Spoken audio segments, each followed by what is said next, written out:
వి gold trusted gold buyers తాకట్టులో ఉన్న బంగారాన్ని విడిపించి ఈ రోజు ఉన్న మార్కెట్ ధరకే కొనబడును.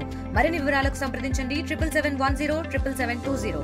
పేరు వట్టి రఘువీర నారాయణరావు అండి. ఈరోజు ఈ హాస్పిటల్లో జరిగిన ఇన్సిడెంట్ నా భార్యకి సంబంధించింది. నా భార్య తన పేరు కంచర్ల శ్రావణి. తను ఇక్కడ తాడేపల్లి మున్సిపాలిటీలో సీనియర్ అసిస్టెంట్ కింద చేస్తుందండి. నిన్నటి వరకు కూడా అన్ని రకాలుగా ఏ ఇబ్బంది లేకుండా ఆఫీస్కి వెళ్ళింది, వచ్చింది. రాత్రి కూడా బయట నుంచి టిఫిన్ తెమ్మంటే తెచ్చుకున్నాము, తిన్నాము.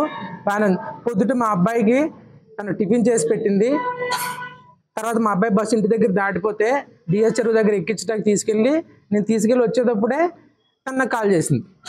కాల్ చేసి నాకు కొంచెం అనీజీగా ఉందని వచ్చేస్తున్నాను అన్నాను. వచ్చిన తర్వాత రోజు తను కాసేపు పడుకుంటుంది. పొద్దుట ఒక హాఫ్ బాబు వెళ్ళిన తర్వాత అలా పడుకుందేమో అనుకున్నాను. ఎందుకు తను ఇంకా డౌట్ వచ్చి చూస్తే కొంచెం ఇబ్బంది ఫీల్ అవుతుంటే అనిపించింది. సరే హాస్పిటల్కి వెళ్దామంటే ఎందుకు వద్దులంటే నేను అప్పటికి పొద్దుట ఏమైందంటే ఈనో కూడా తీసుకురమ్మని ఈనో తాగింది. ఈనో ప్యాకెట్ ఇచ్చే బయటకు వచ్చాను నేను. మీరు బాబుని దింపొచ్చేటప్పుడు తీసుకురమ్మంటే ఎందుకులే నువ్వు అడిగావు కదా పాల ప్యాకెట్ను ఈనో ప్యాకెట్ తీసుకొచ్చి ఇచ్చాను. అయిన తర్వాత వెళ్ళేసరికి ఇక నేను బండి మీద కూర్చుంటావా కూర్చోలేవా అంటే నేను కూర్చోలేకపోతున్నాను అంది. సరే అని నేను ఆయన ఆటో తీసుకొస్తాను బయటకు వచ్చి మళ్ళీ వెంటనే ఫోన్ చేసింది గేట్ దగ్గర రాగానే. పొద్దున్న బండి మీద వెళ్ళిపోదు. అయితే బండి మీద వెళ్ళే లోపల ఏం చేసిందంటే తను మున్సిపల్ ఆఫీసులు చేస్తుంది కాబట్టి బేబీ సెంటర్లో మన గవర్నమెంట్ డాక్టర్స్ ఉంటారు. ఆవిడ నాకు ఆల్రెడీ వీడియో కాన్ఫరెన్స్లో వాళ్ళకి వస్తుంటుందండి. నాకు తెలిసి ఆవిడ డాక్టర్ గారు ఒకసారి ఫోన్ చేశాను రమ్మన్నారు. ఒకసారి వెళ్తాను వెళ్ళి మాట్లాడదాము అంది ఆవిడ. సరే వెళ్ళాము. వెళ్ళిన తర్వాత మేము వెళ్ళిన కొంచెంసేపటికి వచ్చారు. డాక్టర్ గారు వచ్చారు. చూసి ఆవిడ ఏదో నార్మల్గా గ్యాస్ అని అనుకుంటాండి, ఏదో యాస్పిరిన్ ఇంకోటి ఏదో ప్యాంటెడి అలాంటిది ట్యాబ్లెట్ ఇచ్చారు.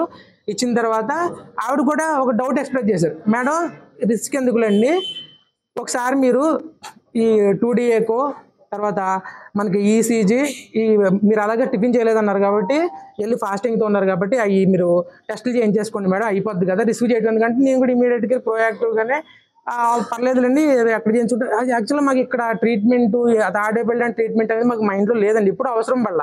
తనకి ప్రీవియస్గా థైరాయిడ్ ఉంది. ఆ థైరాయిడ్కి హైదరాబాద్లోనే ట్రీట్మెంట్ జరుగుతూ ఉంటుంది. ఎప్పటికప్పుడు వెళ్తుంటుంది పవర్ పెద్ద ట్యాబ్లెట్ మార్చుకుంటే ఇలా జరుగుతూ ఉంటుంది. అటువంటిది సరే ఇక్కడికి వచ్చాము. ఇక్కడికి వచ్చిన తర్వాత కూడా వెంటనే టెస్టులు చేశారు.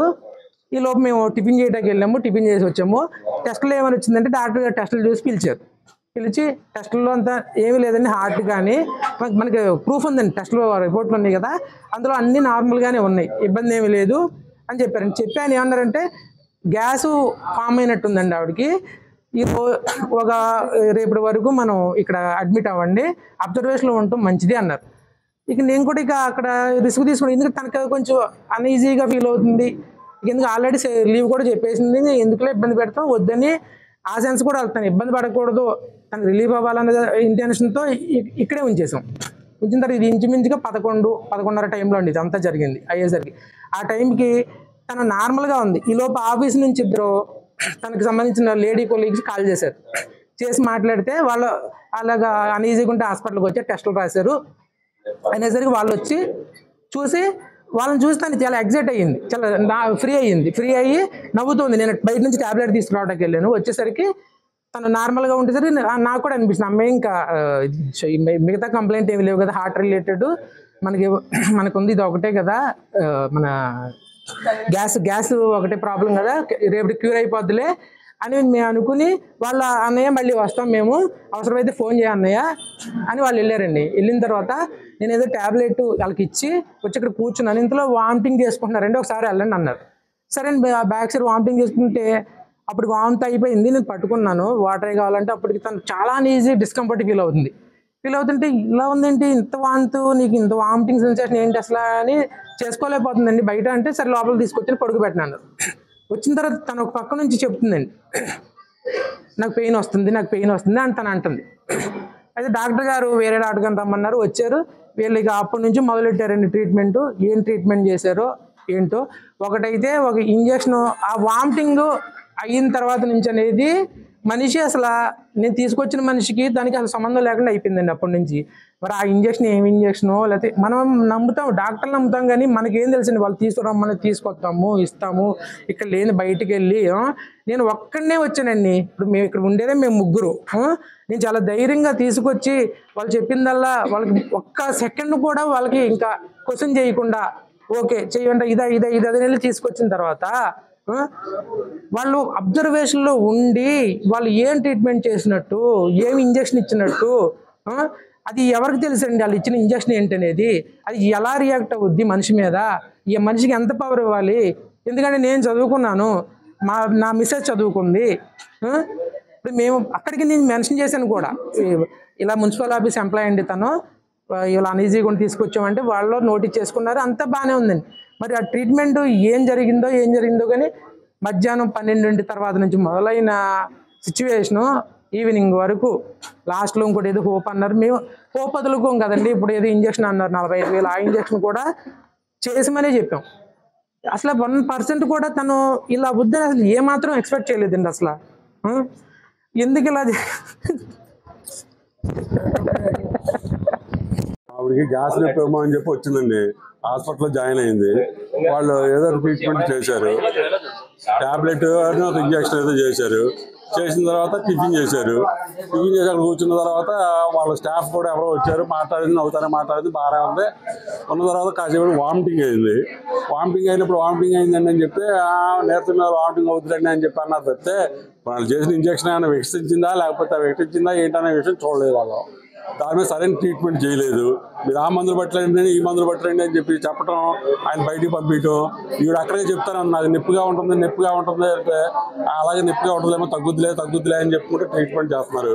మాకేమో ఆ టెస్ట్లు ఈ టెస్ట్లు ఆ టెస్ట్లు అని చెప్పి ఒక 60,000 రూపాయల దాకా సుమారుగా ఒక 55,000 60,000 కలెక్షన్ చేయిస్తారు.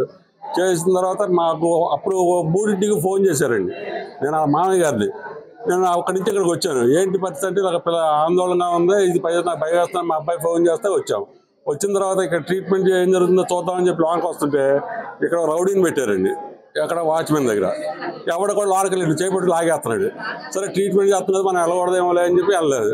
అలా కాసేపు ఆగిన తర్వాత ఒక 1/2 అవర్ ఆగి మళ్ళీ వెళ్తుంటే మళ్ళీ వెళ్ళలేదు. సరే ఎవరో ఒక ఆయన వచ్చి వాళ్ళ మామగారు వెళ్ళకపోతే ఎలాగని చెప్పంటే కనీసం చూస్తాకెళ్తే అప్పుడు వెళ్ళి చూసాము. చూసిన తర్వాత వస్తే అక్కడి నుంచి చేపట్టుకు లాక్కొచ్చాడు బయటికి. సర్లే ఇక్కడ ఇదంతా హాస్పిటల్లో ఉన్న రూల్స్ కావాలి అంటే అప్పుడు నేను రిప్లై ఇవ్వమని చెప్పాను.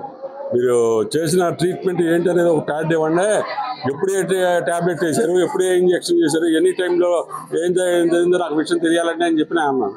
అంటే డాక్టర్ గారు అన్నారు, అది మామూలు డాక్టర్ గారు చూసుకుంటారులేండి అవన్నీ అని చెప్పి, మరి పై డాక్టరు లేకపోతే ఆయన ఏమన్నా ఇదో నాకైతే తెలియదు, పై ఆఫీస్లో నాకైతే తెలియదు అని చెప్పారు.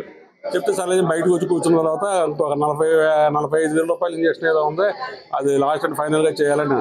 అదేంటి పొద్దున్నే నవ్వుతా వచ్చిన అమ్మాయికి అంత సీరియస్గా ఇది మ్యాటర్ ఏముంది, అంత పరిస్థితి బాగోకపోతే మేము విజయవాడ హైదరాబాద్ తీసుకుపోతామే, ఇది పరిస్థితి అంటే ఇప్పుడు తీసుకెళ్ళే కండిషన్ లేదండి అంటాను. అలా ఎందుకు చేశారు? పొద్దున బాగా నవ్వుతూ వచ్చిన మనిషి, నడిచి వచ్చిన మనిషి, స్కూటర్ తోలుకుని వచ్చిన మనిషి హాస్పిటల్ నుంచి బయటకు ఎందుకు నడిచెళ్ళలేదు?